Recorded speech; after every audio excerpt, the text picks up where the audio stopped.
Hello viewers, welcome to E test YouTube channel. Viewers, आज की इस वीडियो में रेस्क्यू ड्राइवर्स से रिलेटेड मोस्ट रिपीटेड क्वेश्चंस को शेयर किया जाएगा। आज की इस वीडियो में पार्ट 2 डिस्कस किया जाएगा।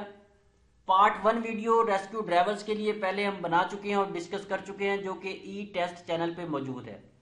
और रेस्क्यू ड्राइवर पार्ट 1 का लिंक आपको इस वीडियो की डिस्क्रिप्शन में भी मिल जाएगा। रेस्क्यू ड्राइवर्स के पेपर की तैयारी के लिए ये एक सीरीज बनाई गई है। अगर आप ये पूरी सीरीज देख लेते हैं तो यकीनन आप रेस्क्यू ड्राइवर्स का इम्तिहान जो है अच्छे नंबरों से पास कर सकते हैं।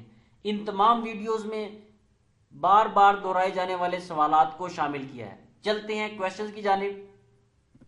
क्वेश्चन नंबर 26 नंबर सवाल है। इससे पहले के 25 सवालात पार्ट 1 में मौजूद हैं।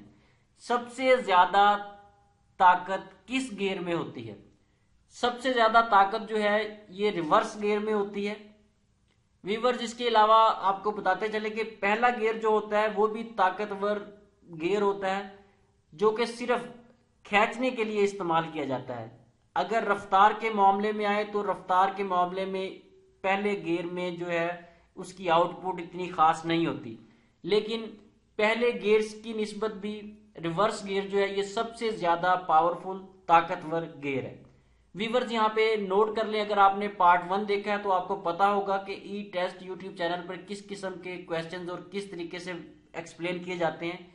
ये जो सबसे ऊपर लिखा है सबसे ज्यादा ताकत किस गियर में होती है, ये एक सवाल है जो साबका पेपर में आया है और मुख्तसर तफसील में जो डिटेल बताई जा रही है ये आपके नॉलेज में इजाफा करने के लिए प्रोवाइड की जा रही है। ये पेपर का हिस्सा नहीं है, लेकिन हो सकता है कि नेक्स्ट पेपर में शॉर्ट डिटेल में मुख्तसर तफसील में से सवाल आ जाए।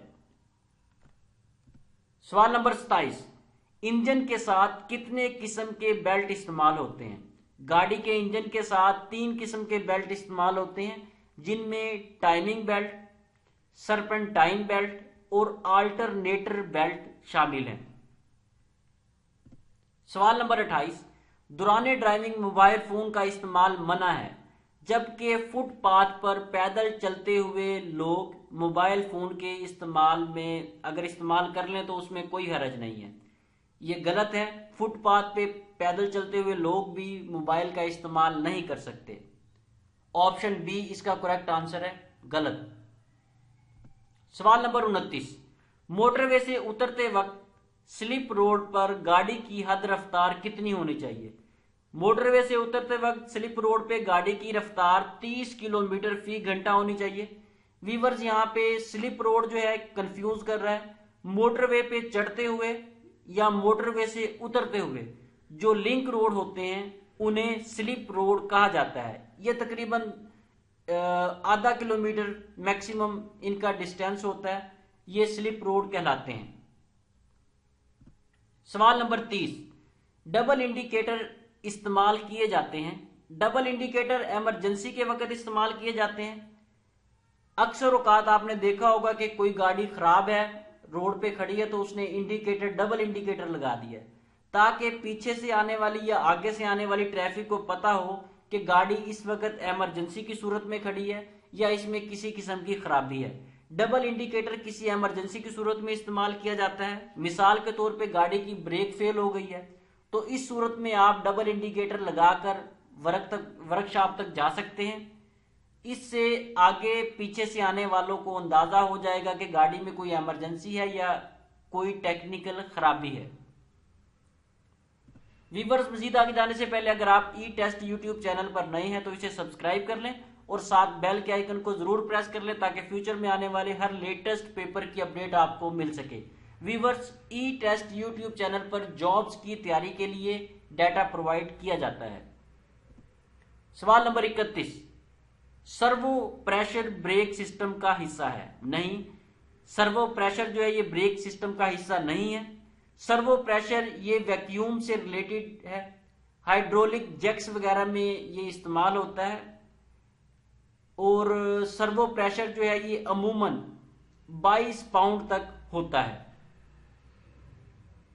सवाल नंबर 32, ब्रेक दुरुस्त होने की सूरत में ब्रेक ऑयल क्यों कम होता है? ब्रेक पैड पैड घिसने की वजह से। अगर ब्रेक आपकी सही काम कर रही है उसके बाद भी आपका ब्रेक ऑयल कम हो रहा है तो इसका मतलब है कि आपके ब्रेक पैड्स जो है वो घिस रहे हैं। वीवर्स, जो ये ब्रेक पैड्स होते हैं ये काइनेटिक एनर्जी को थर्मल एनर्जी में तब्दील करते हैं। सवाल नंबर 33, एक इशारा दिया गया है जिसमें दो बच्चे खड़े हैं। इस इशारे का मतलब है कि आगे स्कूल है। इसके अलावा स्कूल से रिलेटेड मुख्तलिफ साइंस आपको दिए जा सकते हैं, जैसा कि आपके सामने स्क्रीन पे दर्ज है। ये देखें, 4 साइन दिए गए हैं। ये कोई भी साइन आपको पेपर में दिया जा सकता है, तो इसमें आपने स्कूल को टिक करना है। इसका मतलब है कि सामने स्कूल है। सवाल नंबर 34, दर्जेर इशारा क्या जाहिर करता है? एक इशारा दिया गया है, 50 लिखा हुआ है, उस पर एक लाइन लगाई गई है। इसका मतलब है कि आर्जी हद रफ्तार का खात्मा।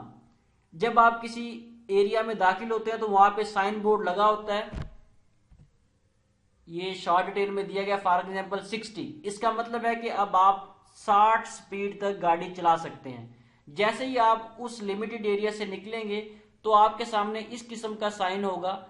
इसका मतलब है कि आर्जी हद रफ्तार का खात्मा हो गया। अब आप 60 या 50 से ज्यादा की स्पीड में भी गाड़ी चला सकते हैं। इसके अलावा ये तमाम इशारे जो शॉर्ट डिटेल में मुख्तसर तफसील में दिए गए हैं ये हद रफ्तार के इशारे हैं। फॉर एग्जाम्पल ये है, इसका मतलब है कि आप 90-80 तक ड्राइव कर सकते हैं। ये इशारा जो है ये हद रफ्तार खत्म होने का इशारा है, और ये जो शॉर्ट डिटेल में इशारे दिए गए ये हद रफ्तार के इशारे हैं। सवाल नंबर 35, मुसलसल सफेद लाइन किस बात की निशानदेही करती है? ओवरटेक करना मना है। वीवर्स, आपने देखा होगा अक्सर औकात सड़कों पे एक सफेद लाइन की पट्टी होती है दरमियान में, सड़क के दरमियान में, और वो मुसलसल लगाई गई होती है, उसमें किसी किस्म का कट नहीं होता। अगर सड़क में दरमियान में एक सफेद पट्टी होगी मुसलसल तो इसका मतलब है कि ओवरटेक करना मना है।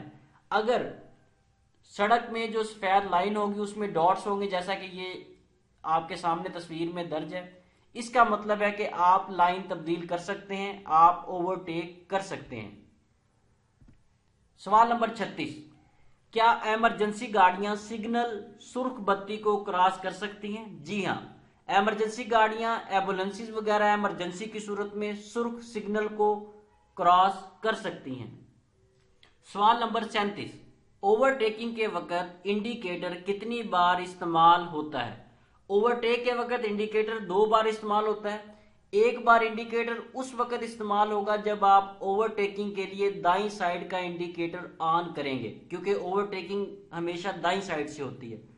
जब आप ओवरटेकिंग के लिए दाईं साइड का इंडिकेटर ऑन करके आप क्रॉसिंग के लिए आएंगे तो आप अपना इंडिकेटर बंद कर देंगे।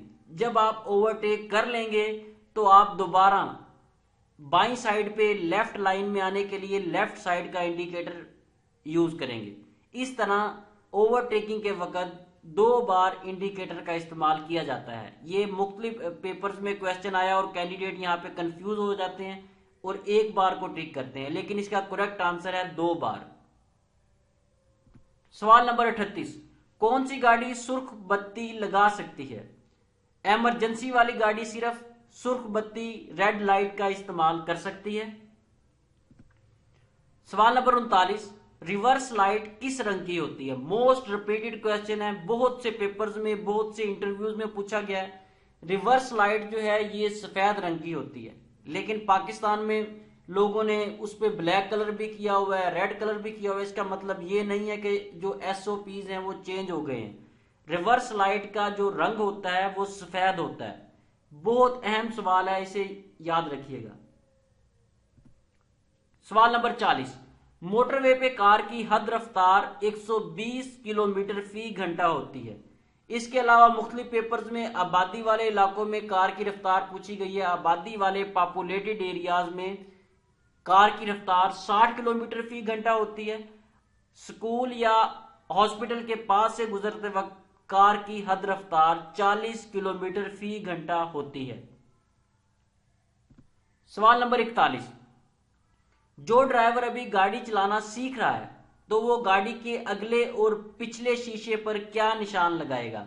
जो ड्राइवर अभी गाड़ी सीख रहा है, लर्निंग प्रोसेस में है, प्रोसीजर में है, तो वो गाड़ी के आगे और गाड़ी के पीछे एल लिखेगा, एल फॉर लर्नर। इससे आगे पीछे से आने वाली ट्रैफिक को अंदाजा होगा कि इस गाड़ी को जो ड्राइवर चला रहा है वो गाड़ी चलाना अभी सीख रहा है या उसे गाड़ी प्रॉपर तरीके से नहीं आती। इस तरह से जो आगे और पीछे से ट्रैफिक आ रही है वो मुहतात होके चलेंगे, क्योंकि उन्हें अंदाजा होगा कि जो बंदा गाड़ी चला रहा है वो अभी लर्निंग स्टेज पे है। सवाल नंबर 42, मोटरवे पे कम से कम हद रफ्तार 40 किलोमीटर फी घंटा होती है।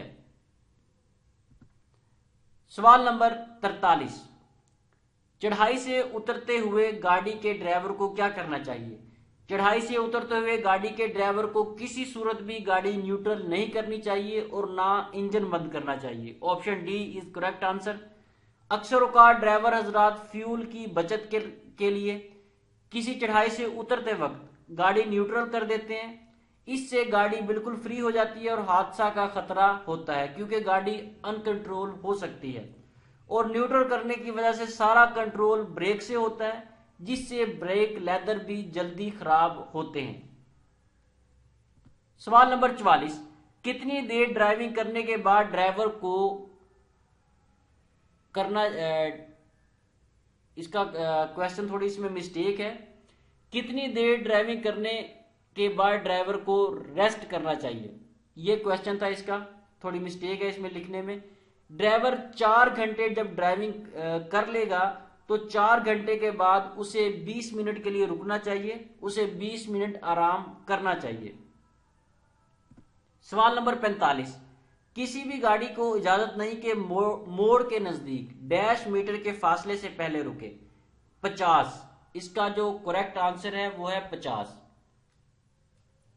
वीवर्स, ये मोड़ ही नहीं बल्कि कोई भी गाड़ी किसी भी मोड़ पे या कहीं पे उतराई है, पुल वगैरह फ्लाईओवर से गाड़ी नीचे आ रही है, उस सूरत में या किसी भी चौक में गाड़ी नहीं रुक सकती। अगर एसओपीज को देखें, रूल्स एंड रेगुलेशन को देखें, अगर किसी मोड़ पे गाड़ी को रुकना है तो वो मोड़ से 50 मीटर पहले या 50 मीटर बाद में रुकेगी। दूसरी सूरत यह है कि अगर किसी चौक में रुकना है तो उस सूरत में भी चौक से 50 मीटर पहले या 50 मीटर बाद रुकेगी। अगर कोई गाड़ी किसी स्लोप से नीचे आ रही है, किसी पुल पे से उतर रही है या किसी ऊंची जगह से नीचे आ रही है, तो इस सूरत में नीचे उतरने के बाद 50 मीटर का फासला तय करने के बाद वो गाड़ी रुकेगी। ये एसओपीज हैं। ये अलग बात है कि पाकिस्तान में इस पे अमल नहीं किया जाता, लेकिन अगर ये क्वेश्चन आपके पेपर में आ जाए तो आपने 50 मीटर को टिक करना है। सवाल नंबर 46, जब सुर्ख लाइट ऑन हो तो साइड पर जाने वाली गाड़ियां मुड़ सकती हैं। जब सिग्नल ऑफ हो जाए, इशारा बंद हो जाए, सुर्ख लाइट ऑन हो जाए तो गाड़ी लेफ्ट साइड वाली ट्रैफिक जो है वो जा सकती है। अगर आप सीधा जा रहे हैं और सामने इशारा बंद हो जाता है तो इस सूरत में अगर आप बाईं तरफ मुड़ना चाहते हैं तो आप बाएं रोड पे मुड़ सकते हैं, जबकि आप सीधा या दाईं साइड पे नहीं जा सकते क्योंकि इशारा बंद है, लेकिन आप बाईं साइड पे मुड़ सकते हैं। सवाल नंबर 47, गियर तब्दील करते वक्त ड्राइवर सर झुकाकर गियर की तरफ नहीं देखेगा, क्योंकि अगर वो सर झुका के गियर की तरफ देखेगा तो एक्सीडेंट होने के चांसेस ज्यादा हैं। इसलिए गियर लगाते वक्त ड्राइवर सर झुकाकर गियर की तरफ नहीं देखेगा।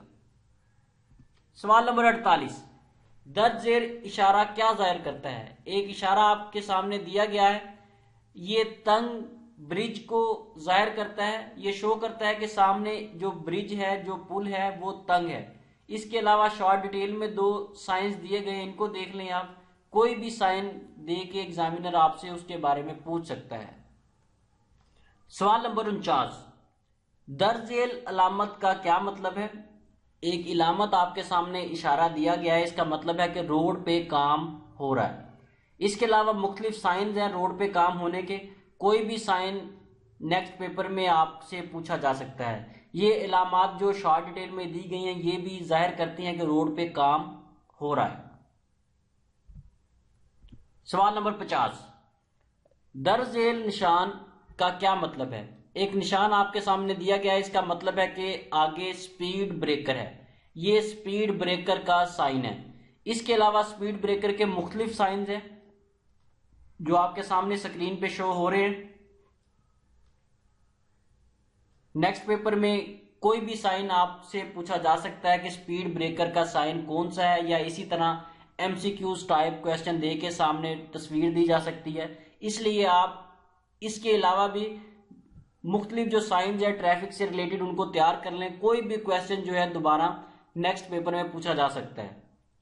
जी व्यूअर्स, इसके साथ ही हमें इजाजत दें। अगर ये वीडियो पसंद आए तो इसे लाइक और शेयर जरूर करें, और किसी क्वेश्चन के आंसर में कोई मिस्टेक हो तो कमेंट सेक्शन में जरूर बताइएगा। रेस्क्यू ड्राइवर्स की तैयारी के लिए पार्ट 3 वीडियो में दोबारा हाजिर होंगे। अल्लाह हाफिज।